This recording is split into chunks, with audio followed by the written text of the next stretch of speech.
السلام علیکم ورحمۃ اللہ وبرکاتہ۔ الحمد للہ رب العالمین والصلاة والسلام علی رسول النبی نبینا محمد وعلى آلہ وصحبہ اجمعین وبعد۔ اعوذ باللہ من الشیطان الرجیم۔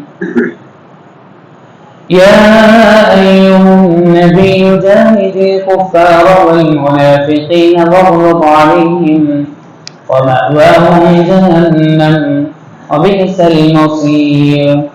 ضرب الله مثلا للذين كفروا امرأة نوح وامرأة لوط كانتا تحت عبدين من عبادنا صالحين فخانتاهما فلم يغنيا عنهما من الله شيئا وقيل ادخلا النار مع الداخلين۔ سورہ تحریم کی آخری دو آیتیں آیت نمبر 9 اور 10 کے سامنے تلاوت کی گئی۔ اللہ رب العالمین نے ارشاد فرماتا ہے یا ایھا النبی جاہد الکفار والمنافقین واغلظ علیہم، اے نبی صلی اللہ علیہ وسلم ان کفار اور منافقین سے جنگ کیجیے اور ان پر سختی کیجیے۔ ومأواہم جہنم، اور ان کا ٹھکانہ جہنم ہے۔ وبئس المصیر، اور بہت ہی برا ٹھکانہ ہے۔ ضرب اللہ مثلا للذین کفروا امرأة نوح وامرأة لوط، کفر کرنے والوں کے لیے اللہ نے مثال دیتے فرمایا نوح کی بیوی اور لوط کی بیوی علیہ السلام دونوں ہمارے بندوں میں سے دو نیک بندوں کے نکاح میں تھیں۔ كانتا تحت عبدين من عبادنا الصالحين فخانتاهما، تم دونوں عورتوں نے ان کی خیانت کی، پھر وہ دونوں یعنی رسول ان دونوں عورتوں کے اللہ کے عذاب سے بچانے میں فلم يغني عنهما من الله شيئا، تو ان دونوں عورتوں کو اللہ کے عذاب سے بچانے میں کچھ کام نہ آ سکے۔ وقيل ادخلا النار مع الداخلين، اور ان سے کہا گیا تم دونوں دوزخ میں داخل ہو جاؤ داخل ہو جانے والوں کے ساتھ۔ اللہ رب العزت نے یہاں پر اس بارے میں ذکر فرمایا کہ آدمی کسی بھی مومن مرد کے ساتھ مومن عورت کے ساتھ زندگی گزارے، لیکن اگر اپنی اصلاح اگر آپ خود نہ کریں تو اس کو کوئی فائدہ حاصل ہونے والا نہیں ان کے ساتھ رہنے کے سبب۔ اللہ رب العزت نے اس سے پہلے کی آیات میں قیامت کے دن کا تذکرہ بھی کیا، جہنم کا تذکرہ کیا، اور ساتھ ہی ساتھ اللہ تعالیٰ نے اپنے مومن بندوں کو یا عمومی طور پر تمام انسانوں کو اس بات کا حکم دیا اللہ تعالیٰ سے سچی توبہ کرو، اور ایسی توبہ جس کے اندر تمہارے لیے یعنی پکا عہد ہو، عزم ہو ہر قسم کے گناہوں سے بچنے کے لیے۔ اللہ العالمین نے اس کے لیے خوشخبری بھی دی کہ اگر جو آدمی سچی توبہ کرتا ہے تو اللہ اس گناہوں کو معاف بھی کرے گا، جنت میں داخلہ عطا فرمائے گا۔ ان ساری باتوں کے بعد اللہ تعالیٰ نے ایک دو باتوں پہ تذکرہ فرمایا۔ پہلی چیز اللہ نے کہا کہ اللہ کے رسول ان کفار اور منافقین سے آپ جنگ کیجیے، یعنی مراد یہ کہ کفار سے تو جنگ کی جائے گی ہتھیار کے ذریعے سے، نبی صلی اللہ علیہ وسلم کو مخاطب کر کے کہا گیا جنہوں نے آپ کی نافرمانی نہیں کی بلکہ آپ کے خلاف ریشہ دوانی کی، پروپیگنڈے کی، اور آپ کو مارنے تک کی جو ہے لوگوں نے کوششیں کی۔ اور آپ منافقین، کیونکہ منافق ظاہری طور پر مسلمان نظر آتا ہے، ظاہری طور پر نماز بھی پڑھتا ہے، ظاہری طور پر روزہ بھی رکھتا ہے، ظاہری طور پر کلمہ بھی پڑھتا ہے، مفسرین نے اس لیے کہا کہ اللہ تعالیٰ نے اچھے کفار کے ساتھ بھی ملایا، لیکن منافقین سے جنگ نہیں کی جائے گی بلکہ ان کے اوپر ان کے گناہوں کے سبب جو قوانین ہیں یا جو حد ہے نافذ کرنے کی اسے پورا کیا جائے گا۔ اگر وہ جھوٹ بولتے ہیں تو ہمت لگاتے ہیں مومن مردوں یا مومن عورتوں کے اوپر، یا چوری کرتے ہیں تو خیر سب کے ساتھ قانون ہوگا، لیکن منافقین کے ساتھ اور اس معاملے میں سختی کی جائے گی۔ اللہ نے بھی مزید کہا وَاغْلِظْ عَلَيْهِمْ، ان پر سختی کیجیے، یعنی شریعت کے احکامات کے معاملے میں ان کے ساتھ کسی قسم کی نرمی کا معاملہ مت کیجیے، تصوری کا معاملہ مت کیجیے۔ وَاغْلِظْ عَلَيْهِمْ، اس بات کے حقدار ہیں کہ ان کے پر سختی کی جائے، और जहन्नम और का ठिकाना जहन्नम, क्योंकि दरअसल ये लोग अपनी बदआमालियों के सबब क़यामत के दिन जहन्नम में जाने वाले, और ये नहीं मालूम है जहन्नम कैसा खतरनाक ठिकाना है। अल्लाह ने जब भी जहन्नम का तज़किरा किया कुरान मजीद में, उसके एक सिफत बारहा जिक्र अल्लाह ने की, वो भी इसल मसीह, बहुत बड़ा ठिकाना है, वो बहुत बुरी जगह है, यानी किसी के लिए वो अच्छी जगह नहीं कि वो क़यामत दुनिया क़यामत के दिन जब उसका फैसला हो नाम अमाल के जरिए से तो उसका ठिकाना जहन्नम बन जाए। तो इसलिए जान लो जहन्नम तो ऐसी किसी जगह नहीं है, बड़ी सख्त, हौलनाक, दर्दनाक और बड़ी परेशान कुन और तबाहकुन, बड़ी खतरनाक जगह है जिससे बचना तुम्हारे लिए लाज़मी है। अल्लाह ने इस बात को जिक्र के बाद एक अहम बात का इशारा फरमाया जिससे मैंने जिक्र भी किया, कहा कि नूह अलैहिस्सलाम और लूत अलैहिस्सलाम की दोनों की बीवियों का अल्लाह ने तज़किरा किया। दोनों नबी और रसूल थे, कौन? लूत अलैहिस्सलाम, नूह अलैहिस्सलाम, दोनों बरगज़ीदा नबी थे। दोनों की बीवियों का अल्लाह ने तज़किरा करके ये मिसाल देते हुए, उनका जिक्र करते हुए उनको कुफार मुशरिकीन को बताया। कहा कि तुम हरगिज़ न समझो मुसलमानों मोमिनों के साथ तुम हालत कुफ्र में रह करके तुम हालत कुफ्र में रहो, उनके साथ उठो बैठो या उनके साथ खैर का मांगा करते रहो, तो ये मत समझना कि अल्लाह तुम्हें निजात दे देगा जहन्नम से। ये मत समझना कि उनके साथ रहने के सब अल्लाह ताला तुम्हारे गुनाहों को माफ फरमा देगा, तुम्हारे गुनाहों को कम कर देगा, ऐसा नहीं होगा। ये तो मामला अपना दुनिया कहता है कि तुम उनके साथ जैसे तामुल करो, लेकिन आखिर में जरा बराबर कोई उनके साथ रहने के कोई फायदा मिलने वाला नहीं, उनके कोई फायदा मिलने वाला। जैसा आज के जमाने में एक मजबूत मिसाल देते हैं, समझाना चाहता हूँ। हम मुसलमानों में एक ट्रेंड बन गया, एक सिस्टम बन गया। क्या? एक फैमिली में एक बच्चे को हाफिज बना लो, पूरी फैमिली जहन्नम से निजात पा जाएगी।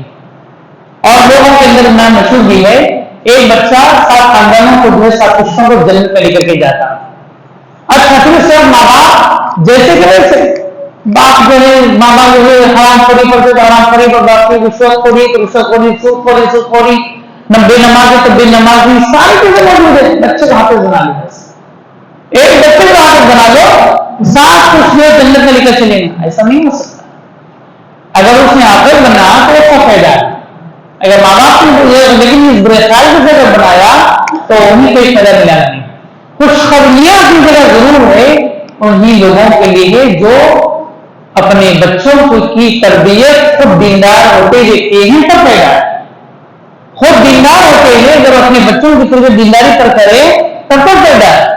अगर दीनदार खुद नहीं है, बच्चों को दीनदार बनाते थे, तब तक बच्चों का इजलाल है। अच्छा, उसने भी बच्चे भी अगर दीनदार हैं उसमें भी शर्त है, अगर हाफिज बन गई ही मुकम्मल कर ली लेकिन हिस्सा में पुख्तगी नहीं है, अमल पैरा नहीं है कुरान के अंदर अहकामात के ऊपर, तो फिर उसके लिए भी कोई फायदा नहीं है।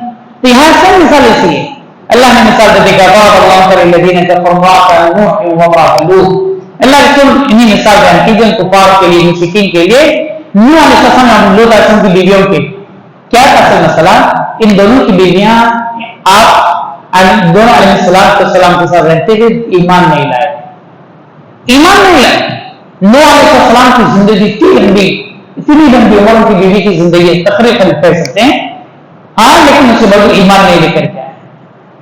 तो अल्लाह ताला ने मिसाल देते कहा, कानता तहता अब्दैन मिन इबादिना सालिहीन, वो दोनों औरतें 2 नेक बंदों के निकाह में थी करके, वो 2 औरतें 2 नेक बंदों के निकाह में थी, और उन दोनों औरतों ने उनकी खयानत की। उन दोनों औरतों ने उनकी खयानत की। क्या खयानत की? तो खयानत का अगर मामूली तौर पर मियां बीवी के दरमियान का जब मसला होता है, जब खयानत की जब बात आती है, तो अमूमी तौर पर सबसे बुनियादी एक अहम बात की तरफ जाती बात कि मर्द ने शायद जिना कर लिया हो या औरत ने जिना किया। लेकिन यहां मकसद वो नहीं है, फकान काम यहां पर जो बात है, दोनों ने खयानत की, दोनों बीवियों ने, दोनों नबियों की। तो इसका मतलब बल्कि मुराद इब्न अब्बास रज़ियल्लाहु तआला अन्हुमा ने इसकी तफसीर में बयान फरमाया है, मुराद ये है कि वो दोनों ने अपने शोहरों के दीन पर ईमान नहीं लेकर के या नहीं चले, उन शोहरों पर जो नबी थे उन पर ईमान नहीं लाए, या अल्लाह ने उन दोनों को जो दीन दिया था दोनों नबियों को, उस दीन को मानने वाले नहीं हुए। दूसरी एक अहम बात इब्न अब्बास रज़ियल्लाहु तआला अन्हुमा ने खुद यहां पर जिक्र करते, मजीद तफसीर करते इसकी फरमाया, कहा कि इनकी खयानत क्या थी? दूसरी एक और तरीके की खयानत थी। कहते हैं कि मिसाल नूह अलैहिस्सलाम के पास अगर कोई शख्स ईमान लेकर के आता तो वो अपनी कौम के जालिम लोगों को उसके बारे में बता देती थी। नूह अलैहिस्सलाम की बीवी खयानत पर क्या करती थी?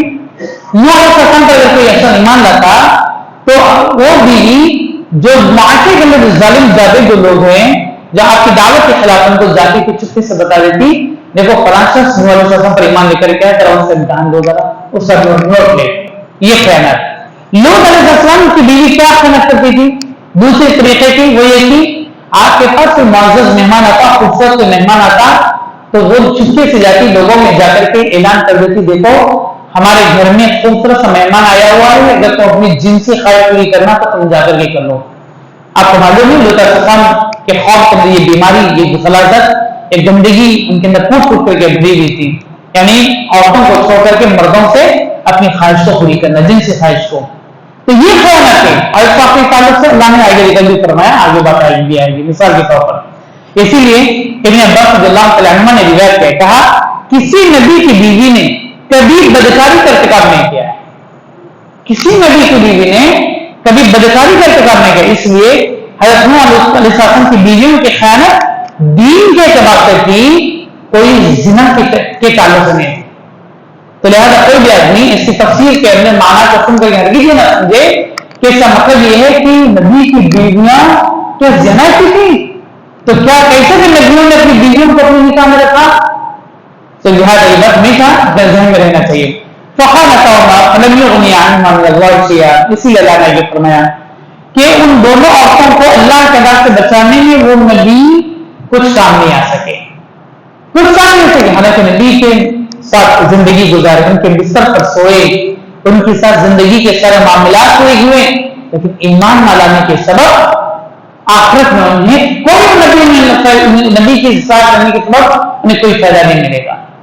अब आप कहेंगे भाई नबियों ने क्यों ऐसा निकाल था ऐसे औरतों से? दरअसल अभी ईमान लाने वाले कोई थे ही नहीं, ईमान लाने वालों के जमाने में कोई थे ही नहीं।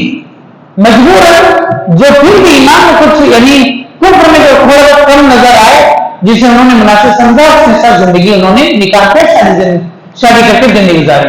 ये सुन्नी के साथ भी के मुमकिन हो मैं शादी कर लूं और ईमान की दावत देते रहूं तो कुर्बत की वजह से मुमकिन कबूल भी कर ले, ऐसे अज़ाब हो सकते थे। ये सबब से नबियों ने उनको मजबूरन ऐसी औरतों से शादी करना पड़ा। वकील दाखिल और कहा गया कि तुम दोनों दोज़ख में दाखिल हो जाओ, यानी कल क़यामत के दिन कहा जाएगा, कल क़यामत के दिन कहेगा तुम जहन्नम में दाखिल हो जाओ, जहन्नम में दाखिल होने वालों से। लिहाजा मालूम क्या हुआ, दो बातें मालूम हुई कि आदमी किसी अच्छे नेक इंसान के साथ रह करके खुद बुरा रहे, ये समझे कि उसके साथ रहने की वजह से कोई बरकत मुझे हासिल हो जाएगी, ऐसा हरगिज़ नहीं हो सकता है, ऐसा हरगिज़ नहीं हो सकता है। अगर वो अपनी इस्लाम तब तक वो नहीं करेगा तब तक क़यामत के दिन अल्लाह के बारगाह में से निजात नहीं मिलेगी। लिहाजा हमें ये बात ध्यान रखना चाहिए। अल्लाह ताला से दुआ और रब्बुल इज्जत हम तमाम को नेक तौफीक दे, हर किस्म की बुराई के रास्ते से हम सबकी हिफाजत फरमाए और सुन्नत से ईमान पाबंद बनाए। आमीन। अस्सलामु अलैकुम व रहमतुल्लाहि व बरकातहू।